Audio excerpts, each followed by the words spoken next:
नमस्ते सर। नमस्कार। Sir thank you so much, आपने अपना टाइम दिया और as being the senior national spoke person of BJP, आपका समय मिलना बहुत मुश्किल था, बट आप इतने हम्बल, इतने सुलझ हैं कि आपका समय इतनी आसानी से मिल गया, ये मैंने सोचा नहीं था। Thank you so much. नहीं, माय प्लेजर। और जिस फील्ड में आप ये पॉडकास्ट कर रहे हैं जी ये अपने आप में देश के विकास के लिए बहुत महत्वपूर्ण है, एजुकेशन है युवाओं के लिए। जी तो इसमें तो हमारा स्पोक्स पर्सन का काम क्या है?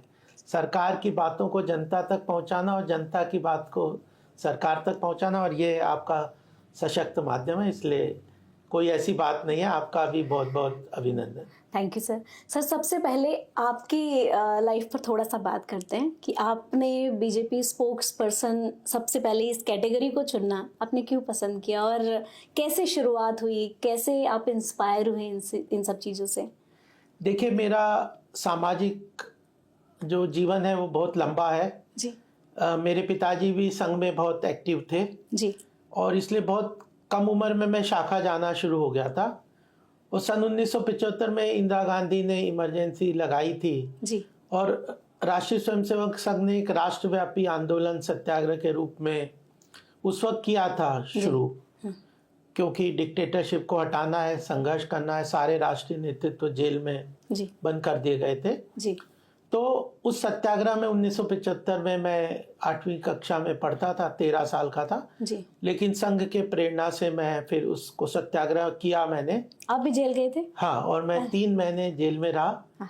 19 नवंबर 1975 को एक इंदिरा गांधी जी का जन्मदिन ही मनाया जा रहा था बाल दिवस के रूप में जी और उसमें बच्चों का एक कार्यक्रम था नेशनल स्टेडियम में। जी तो उसमें मैंने सत्याग्रह किया, मुझे पकड़ लिया गया, जेल में रखा गया। जी 3 महीने में जेल में रहा जी और उसके बाद तो एक्टिवली संघ के विभिन्न जिम्मेदारियां मेरे पास रही। मंडल कार्यवाह, शाखा कार्यवाह, नगर कार्यवाह, जी।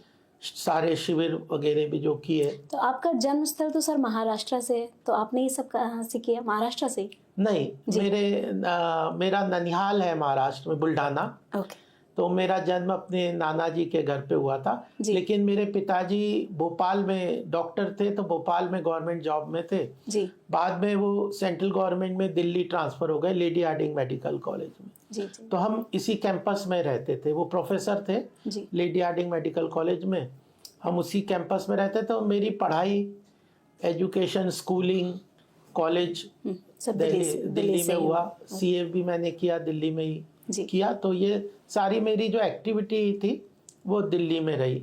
तो 1975 से 2000 तक मैं विभिन्न संघ के संगठनों में, विद्यार्थी परिषद, विद्या भारती, अंतर्राष्ट्रीय सहयोग परिषद और भी सब, विश्व हिंदू परिषद, इन सब संगठनों में काम करता रहा। जी जी। और फिर उसके बाद सन 2000 में ऐसा हुआ कि मैं राजनीति में मैं आ गया, भारतीय जनता पार्टी में।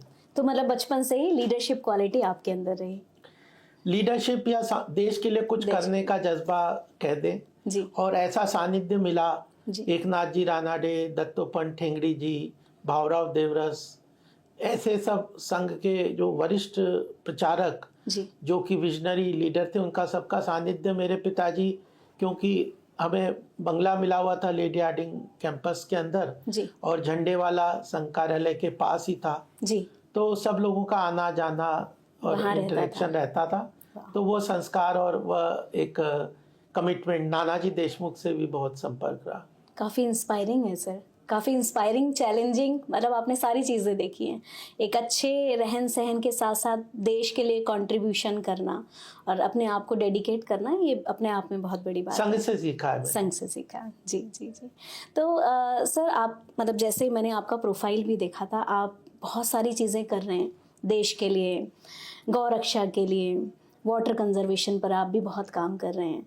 तो ये सब चीज़ें भी आपने पहले सोची हुई थी कि कभी आप लाइफ में करेंगे?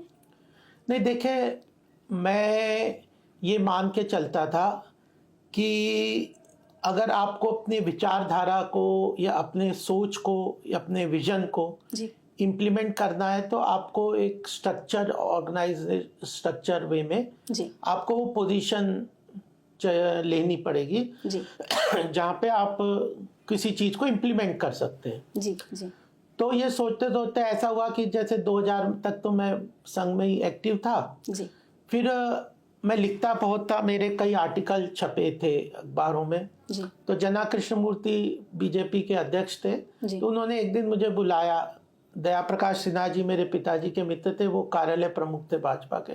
जी उनके थ्रू उन्होंने मुझे बुलाया और उन्होंने कहा कि गोपाल तुम लिखते हो काफ़ी, तो तुम भाजपा ज्वाइन कर लो। जी हम भाजपा में लिखने पढ़ने वाले और ज़्यादा होंगे तो और अच्छा रहेगा। जी जी जी तो मैं कहा कि क्या करूँगा, कैसे ज्वाइन करना, क्या आप एक्सपेक्ट करते हैं। तो उन्होंने कहा कि हमारे एक इंटेलेक्चुअल सेल प्रबुद्ध प्रकोष्ठ बनाया है जी और उसमें शनिवार को मीटिंग होती है सप्ताह में एक बार, जी और 15-20 लोग आते हैं, विभिन्न विषयों पे चर्चा करते हैं, डिस्कस करते हैं और एक पॉलिसी लेवल पे या क्या होना चाहिए इस तरह का एक मंथन वहाँ पे होता है। जी तो उसमें आपको आना है। मैंने कहा ये तो अच्छा है, मैं लिखता भी हूँ, मुझे अलग अलग विषयों पे और अपनी बात को कहने का मौका, सुनने का मौका मिलेगा। तो मैंने वो ज्वाइन कर लिया। फिर मुझे भाजपा में आके लगा कि जो मैं सोचता था जी कि अपने विचार को, अपने विजन को, अपनी आइडियालॉजी को, जो हम एक महत्वपूर्ण बात सोचते हैं कि हमारा देश हिंदू राष्ट्र हो, जी हमारा देश संस्कृति के अनुसार, जो भारतीय संस्कृति के मूल्यों के अनुसार एक मजबूत राष्ट्र की तरह विश्व गुरु के स्थान पे खड़ा हो, और समाज के जो अपने पंडित दीनदयाल जी के अंत्योदय समाज के अंतिम वर्ग तक सरकारी योजनाओं का लाभ पूरी तरह से पहुंचना चाहिए, उसका भी विकास में पूरी भागीदारी और हिस्सा हो। जी तो यह सब काम जब तक हमारे पास सत्ता में हमारी भागीदारी नहीं होगी प्रजातांत्रिक तरीके से, तब तक हम इसको इम्प्लीमेंट नहीं कर पाएंगे। और भारतीय जनता पार्टी एक अच्छा प्लेटफॉर्म है जी जिसके अंदर आने वाले समय में हम सत्ता अपने हाथ में, अब सत्ता में भागीदारी सुनिश्चित कर पाएंगे और अपने विजन को, और जो हम सपना देखते थे कि धारा 370 कश्मीर में हटना चाहिए, राम मंदिर का निर्माण होना चाहिए, ये जो ऐसे चीजें, भारत विश्व गुरु बनना चाहिए, उसको पूरा करने का एक अच्छा माध्यम बनेगा। तो इसलिए मैं भाजपा में एक्टिव हो गया और मुझे धीरे धीरे सभी अध्यक्ष के साथ मैंने काम किया और सब लोगों का प्रेम स्नेह मिला। जना कृष्णमूर्ति, उसके बाद फिर अब वेंकैया नायडू जी बने, फिर राजनाथ जी के साथ काम किया, उसके बाद फिर अपने अडवाणी जी भी कुछ दिन बीच में अध्यक्ष के रूप में रहे, और फिर नितिन जी बने, फिर उसके बाद फिर से राजनाथ जी बने, फिर अपना अमित भाई बने, और नड्डा जी। तो एक लंबा कार्यकाल रहा और हर अध्यक्ष के साथ मैं अलग अलग जिम्मेदारी से काम करता रहा। लेकिन लिखना और जनता के बीच काम करना, क्योंकि मैं ये मान के चलता हूँ कि राजनीति बाई प्रोडक्ट होती है सोशल ओरिएंटेशन की। नितिन जी भी यही बहुत कहते हैं, बिल्कुल कहते हैं कि politics is the instrument of social, your social activities should be by product. तो इसलिए समाज में उत्थान के लिए अलग अलग माध्यम है। फिर भी मैं ये भी मान के चलता हूँ कि ये जो सामाजिक सेवा का काम है, इतना बड़ा समाज है, 140 करोड़ देश का समाज है, तो यह इतनी बड़ी संस्कृति से हजारों साल से हमारी सिविलाइजेशन चली आ रही है। तो यह किसी व्यक्ति विशेष के प्रयास या प्रयत्न से नहीं होती। बिल्कुल, यह एक सिविलाइजेशनल कंटेंट है, एक दैविक शक्तियां हैं जो भी काम करती है। इंडिविजुअल अगर इन कामों में हाथ बटाता है तो उसका अपना विकास होता है। बिल्कुल, ये बहुत महत्वपूर्ण है। अगर मैं गौ सेवा का काम करता हूँ तो गायों की, तो मैं अगर हमने गौशाला चलाते हैं यहाँ 1700 गाय, 1700 गाय 25 वर्ष हो गए हमें, और वो 1700 गायों की सेवा ही करिए ना, बाकी तो करोड़ों देश में गाय होंगी। बिल्कुल, लेकिन हमारा अपना विकास बहुत हुआ है। जल जैसे पंच तत्व पे काम करना है, प्रकृति के संसाधनों के एनवायरनमेंट पे काम करना है, वाटर बॉडीज का रिवाइवल है। अब हम गोपाल नमो सेवा केंद्र के माध्यम से सरकारी योजनाओं से लोगों को जोड़ने का निःशुल्क काम कर रहे हैं। अभी हमने एक कैंप लगाया था जिसमें 94 साल की एक वृद्ध महिला आई, और उसका जब हमने आयुष्मान कार्ड बनाया तो इतनी प्रसन्न हुई वो, वो खुद चल के आई थी कैंप के साइड पे। तो यह जो प्रसन्नता दिखती है जी, तो वो सब भी खुशी का एक अच्छा सर, आपकी टीम ने बताया है कि आपने कोई सरोवर भी अभी अडॉप्ट किया है। कई सारे, एक जलाधिकार फाउंडेशन हमने एक संस्था बनाई, 2011 की बात है जी। हम भ्रष्टाचार के खिलाफ एक जन आंदोलन, इंडिया अगेंस्ट करप्शन में मैंने बहुत काम किया, एक्टिवली काम किया है जी। और उसमें काफ़ी जो भ्रष्टाचार के खिलाफ जन आंदोलन की जब काम कर रहे थे तो कई जगहों पे जगह जगह हम जाते थे तो हमें लोगों ने कहा कि एक पानी की समस्या पे आपको काम करना चाहिए। पीने का पानी लोगों को मिलता नहीं है, साफ पानी नहीं मिलता, धीरे धीरे ग्राउंड वाटर डिप्लीट होता जा रहा है और कई तरह की समस्याएं, गरीब आदमी के लिए पानी की उपलब्धता बहुत नहीं है, जो कि हवा के बाद सबसे महत्वपूर्ण आवश्यक तत्व है। बिल्कुल। तो हमें लगा कि हमें पानी के ऊपर काम करना चाहिए जी। तो हमने जलाधिकार फाउंडेशन बनाया और पॉलिसी इंटरवेंशन, मेरा फोकस ये रहता है कि जब आप पॉलिसी पे इंटरवीन करेंगे ना जी, सरकार के पास पॉलिसी के अंतर्गत बहुत पावर होते हैं। इंडिविजुअल तो जो चेंज कर पाता है जी, वो कमिटमेंट विल पावर से कर पाता है, लेकिन जब सरकार पॉलिसीज बना देती है किसी चीज पे तो बहुत फास्ट मूवमेंट गोल अचीव कर पाते हैं। जी, जी, जी। अब जैसे एथेनॉल का गडकरी जी को बहुत पैशन है। बिल्कुल। जब सरकार ने एथेनॉल ब्लेंडिंग करी, मैं पेट्रोलियम कंपनी की भी PSU उसके बोर्ड पे भी रहा हूँ, देखा मैंने आपके प्रोफाइल तो जब एथेनॉल ब्लेंडिंग पेट्रोल और डीजल में किया, पहले 5% किया, 10% किया, अब 20% का टारगेट लिया जी। तो इतनी तेजी से पूरा एथेनॉल का स्ट्रक्चर जी, प्रोडक्शन, किसानों के साथ वो रॉ मटेरियल का खरीदना, उसका प्रोडक्शन करके उसको ऑयल में जो पेट्रोल और डीजल में मिक्स करना, उसके अनुसार जो इंजन वगैरह में चेंजेस है वो करना, तो पूरा इकोसिस्टम एकदम तेजी से बढ़ गया और देश का लगभग 20% ऑफ फॉरेन एक्सचेंज बच रही है, किसानों को फायदा हो रहा है। तो एक विजनरी स्टेप से जब गवर्नमेंट कोई पॉलिसी चेंज करती है तो बहुत बड़ा बदलाव आता है। तो इसीलिए हमने कहा पानी में भी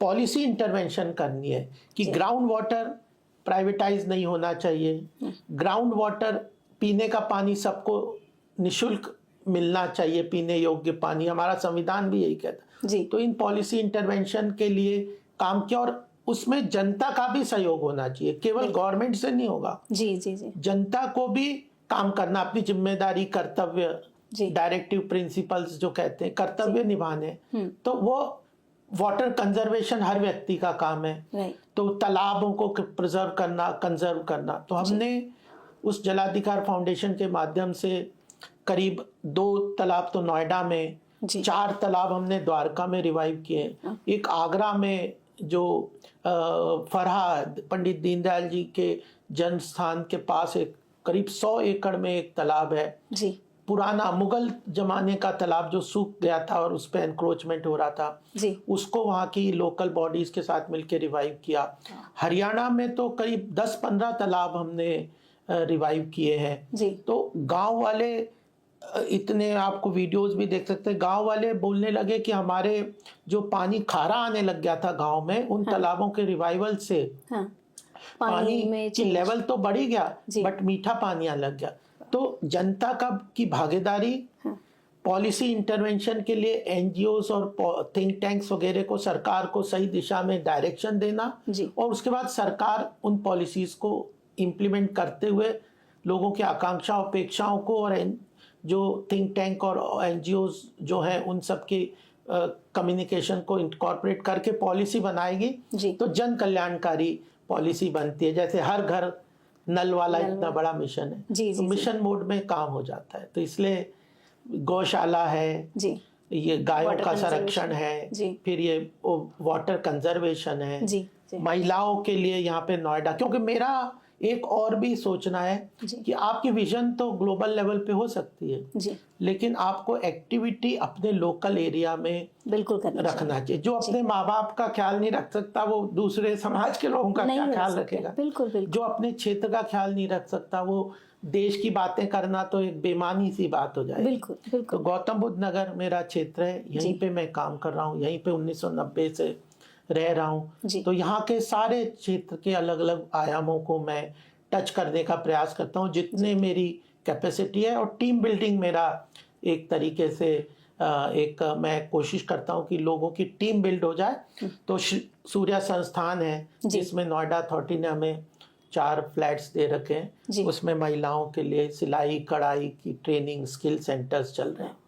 करीब 150 महिलाओं का 3 महीने का कोर्स चलता है बैचेस के रूप में, जिनको कंप्यूटर भी सिखाया जाता है, बहुत ही लो कॉस्ट, मतलब स्किल बेस्ड लर्निंग पर भी काम ये भी है। फिर ये गोपाल नमो सेवा केंद्र के माध्यम से सरकारी योजनाओं से जोड़ने का बात है। दोस्त करके संस्था है जो थिंक टैंक पे काम करते हैं, और भाजपा तो है ही, संघ है ही। जी। तो ये एक लंबा कार्यकाल है सर। पढ़ने में शायद इतना मुझे नहीं पता चल पाता, बट आज इस पॉडकास्ट के जरिए आपके बारे में इतना जानने का मौका मिल रहा है। और लोगों को पता होगा, किसी को कुछ पता होगा बट किसी को कुछ पता होगा, बट इस पॉडकास्ट के जरिए शायद बहुत सारी चीजें लोगों को पता चली।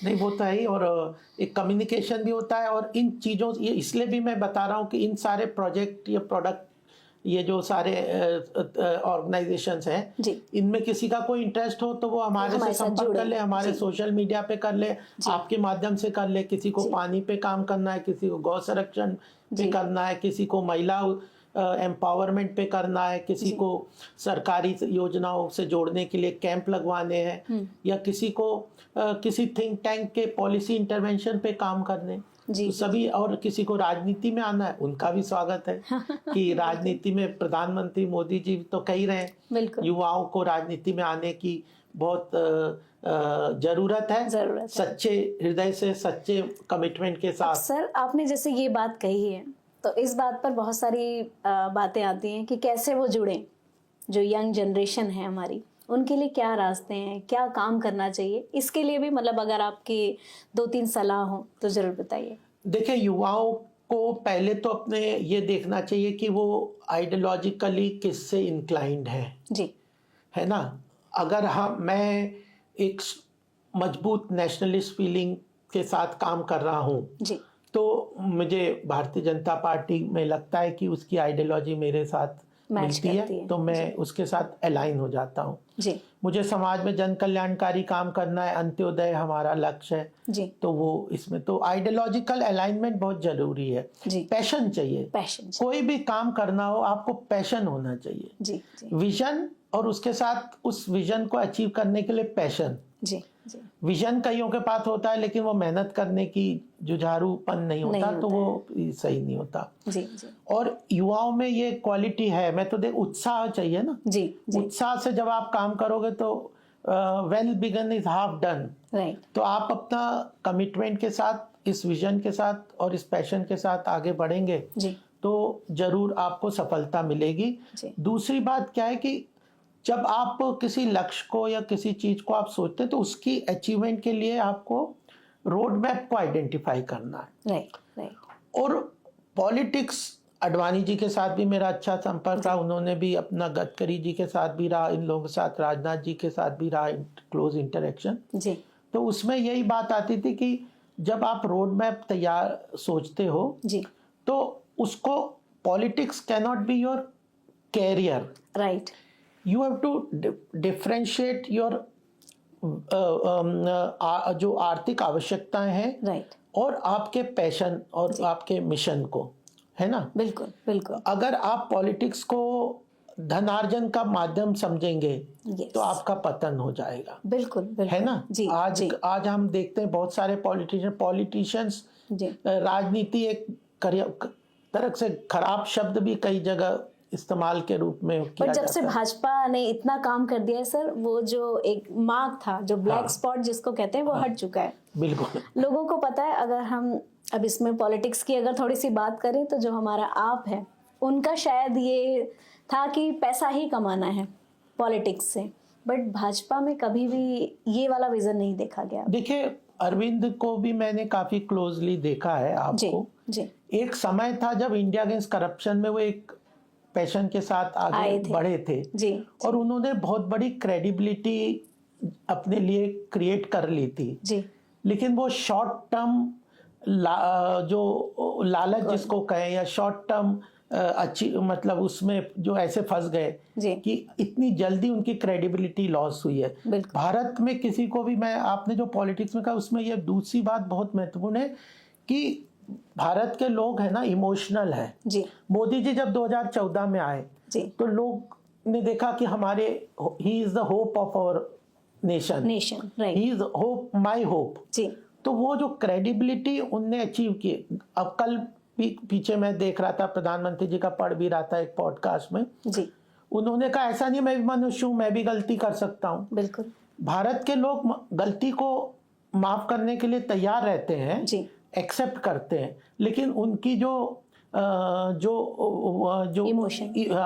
जो हिपोक्रेसी को वो कभी नहीं, जी वो जो कभी एक्सेप्ट करते। राइट तो क्रेडिबिलिटी क्राइसिस नहीं होने देना चाहिए। जी it is a very difficult situation where you build your credibility, जी और पॉलिटिक्स में क्रेडिबिलिटी की बहुत ज़रूरी आवश्यकता है। जी तो अगर आपने कुछ कार्यों को करते हुए अपनी क्रेडिबिलिटी को अचीव किया है, जी समाज में एक स्थान प्राप्त किया है, लोग आपको एक अपने लीडरशिप के रूप में रोल में देखते हैं, जी तो कभी उनके जो आकांक्षा अपेक्षाओं को आपको हर्ट नहीं करना नहीं चाहिए। करना चाहिए। अगर वो एक बार आप उनकी नज़रों में जैसे गिर गए जी तो फिर बहुत उठना बहुत मुश्किल हो मुश्किल है, जाएगा, जो बिल्कुल। आपको हुआ है। बिल्कुल अरविंद केजरीवाल को खासकर हुआ है बिल्कुल कि उन्होंने लोगों की ने उनको अपने सर माथे पे बिठाया बिल्कुल और उनसे बहुत एक्सपेक्टेशन की थी और उनको बहुत अपनी तरफ से उनको सम्मान दिया था। जी सडनली ही has fallen from that grace,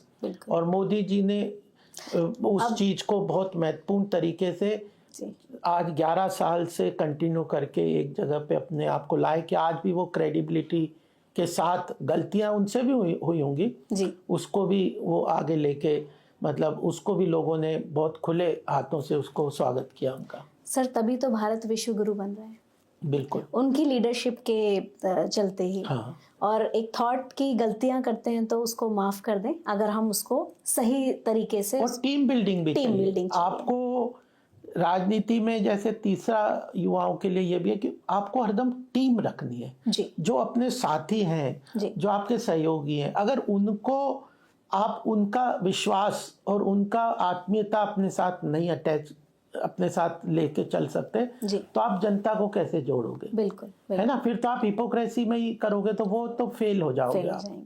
ji expose हो जाएगा। जी मनुष्य इतना समझदार हर व्यक्ति है, जी इवन जानवर भी होते हैं, वो समझ जाते हैं देख के भाव से हाँ कि बिल्कुल, कौन कौन हमारा से थॉट से हमारे सामने हाँ है। प्रेम करता है, कौन हमारे को हर्ट कर सकता है। जी। तो मनुष्य नहीं समझेगा क्या? बिल्कुल, तो बिल्कुल। इसलिए आपको अपने साथी सहयोगी जी। उनके साथ आत्मीयता रखना है, जो मैंने गडकरी जी के कार्य में देखा है।